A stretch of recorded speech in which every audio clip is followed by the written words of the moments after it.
We are honored to celebrate our own Utica campus. This is HBCU Week on Hines' very own WHUC. In the state of Mississippi, there are 7 HBCUs, and each one holds major weight in African American history and culture. I'm your host, Kamari C. And I'm your host, Dejanay Antoine. And this is HBCU Week. Now, Kamari, if you don't mind, I'd love to share some facts about a few. Talk to me, Dejanay. Well, the Jackson State University is the largest HBCU in the state of Mississippi. Also, their band, Sonic Boom of the South, got to perform with Usher Raymond in the 50th A Super Bowl. And what about Alcorn? Alcorn State University is the first public black land grant established in Mississippi. Also, their band, The Sound of Dynamite, will be performing in Macy's Thanksgiving Parade in 2025. And what about our very own Hines Utica? Well, I'm so glad you asked. We are currently standing in front of the former president's house, but it is now the Utica Institute Museum.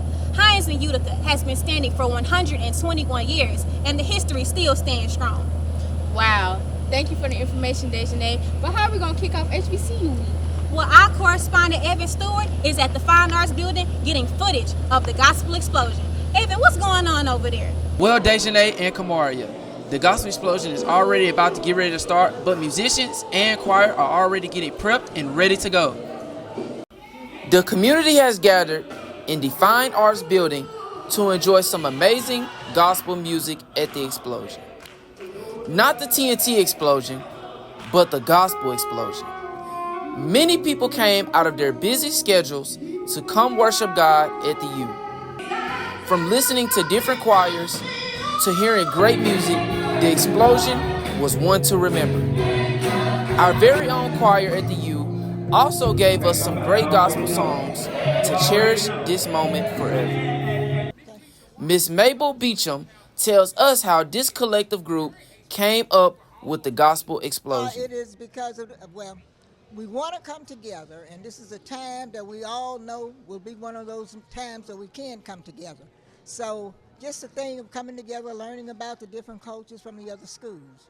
Vice President of Career Technical Education, Jonathan Towns, shares with us how the gospel explosion helped bring the community together again. HBCU Week here on the campus and allow for us to bring in individuals who are former students as well as local churches in the area. As you can see behind me, this is a Hallelujah Field explosion.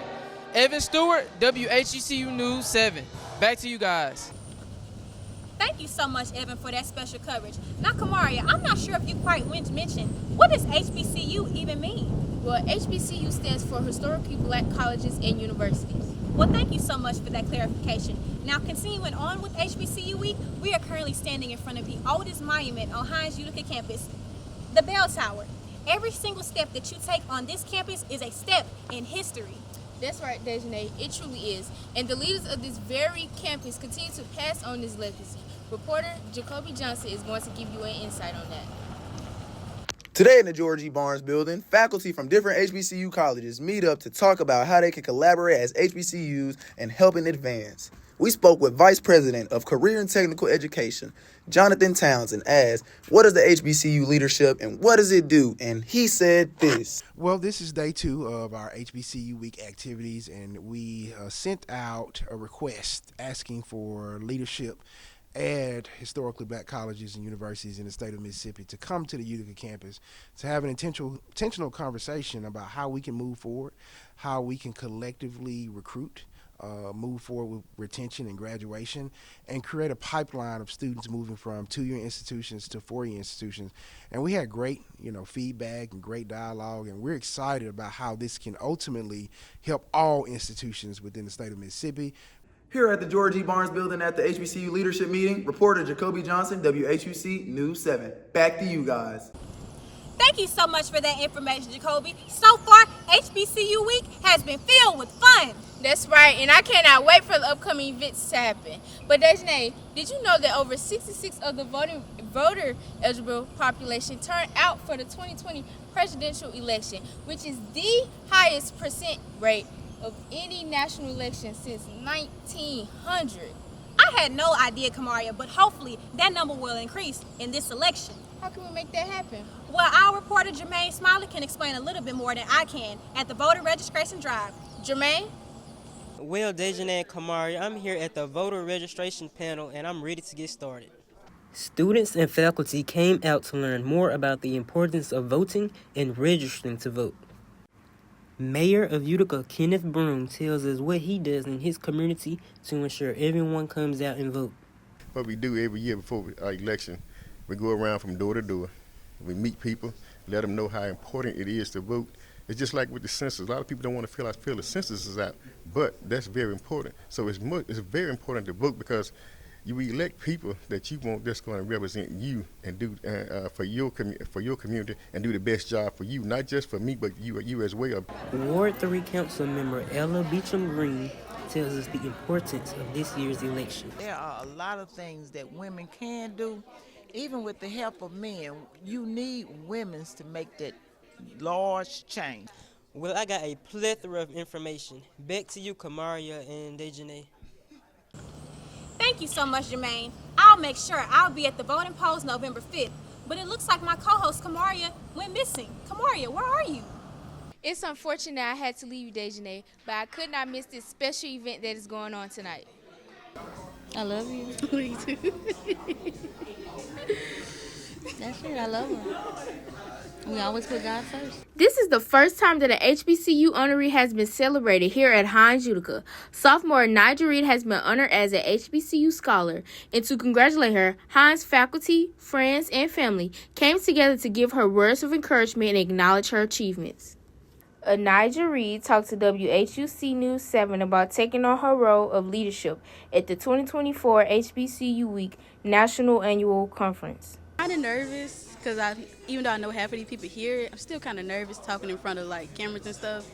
But I have to get into a role of leadership. Donnie Epting shared his proudness and happiness on a Nigel Reed representing Hines Utica. We haven't honored the HBCU scholar for quite a few years here at the campus. This is the first time that we've done an event like this, and it's great that we get to celebrate Miss Reed and her accomplishments. I can remember Miss Reed walking in a couple of years ago when I was a recruiter during her first semester, and I knew then that she had it. This is a special send-off today for our very own Nigel Reed. We pray that she has safe travels, and I'll be right back with you, Dejanay. Well, as you all can see, HBCU Week has made me tired. So we're going to take a little break, but I'll be right back after this. You all stay tuned. Hold on.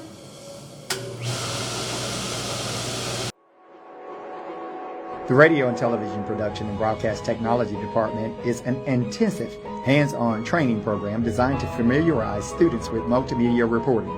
We welcome the best and the brightest students to come join the community at Hines Community College, Utica campus. Students receive up-to-date and dynamic instruction from faculty members who are dedicated to fulfilling hands-on training using state-of-the-art equipment and facilities. I invite you to learn more about Hines Community College radio and television program and join us on our great journey that focuses on student success. Contact Timothy Chrysler at 601-885-7071 for more information. This is HBCU Week on Hines' very own WHUC. Reunited and it feels so good. Welcome back. It is so good to be reunited with you today. Thank you so much, Kamaria. But unfortunately, I can't stay for long. Why not? Well, Amazon and Microsoft Web Services will be in the Bobby G. Cooper Fine Arts Building, giving major insight and knowledge. Students from different schools across central Mississippi came to Hines Community College for a technology summit. Not only were they informed about cybersecurity and AI, but they also got to explore Hines CTE programs as well. Vice President of Hines Community College Utica campus shared the importance of the event. To bring in these individual students, faculty, staff, community members to learn about the growing trends in technology. Community engagement leader of Microsoft, Mr. J.J. Townsend, shared why he wanted to push AI and cybersecurity to the forefront. I mean, those are the features. Like I mentioned in the talk, for AI, we've seen a massive growth in AI. And so, there's going to be an expectation when, students who are in school right now, whether it's high school, middle school, elementary, college, for those students to be able to have those basic skills. Warren Central High student Corrine Henderson shared how she felt about the event. My favorite part is getting to talk to people during this section, getting to talk and get to know what's happening here and how things work. The students came out and cleared out, but before they left, I'm pretty sure they got a lot of knowledge from the Technology Summit. Unfortunately, due to Hurricane Francine, future events have been canceled for HBCU Week. So we are now going to take it to our weather correspondents. Thank you, Dejanay and Kamaria. Now I'm going to show you what the weather currently looks like. On Wednesday, Hurricane Francine struck Louisiana as a Category 2 storm, then proceeded into Mississippi by 1 a.m., causing widespread heavy rain and powerful gusts across the state, with Byron, Mississippi being particularly hit hard by the hurricane's impact overnight. As you can see, we have gloomy skies and heavy wind. Back to you, Kamaria and Deja. Thank you so much, Tyler, for that coverage of Hurricane Francine. I'm so happy that people actually took safety precautions. Now the U is definitely the place to be, where we try to make change, and I love to see it. But the U isn't the only place that is filled with teamwork. Alcorn is hosting a warm welcoming for high schools and community college. Reporter Kabir is at the home of the Braves. Kai, can you hear the sounds of dynamite? Yes, Kamaria and Dejanay. As you can see, high school students and transfer students came to see the reservation for Alcorn University. As you can see, the bands are already dynamite.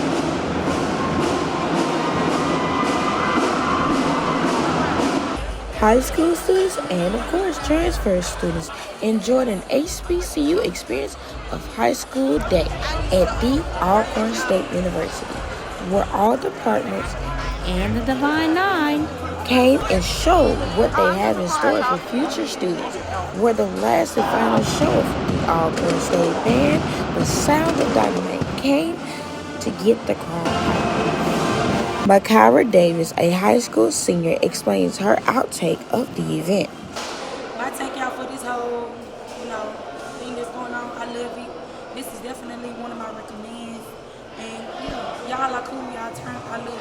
Makira Watts explained her favorite part about the event.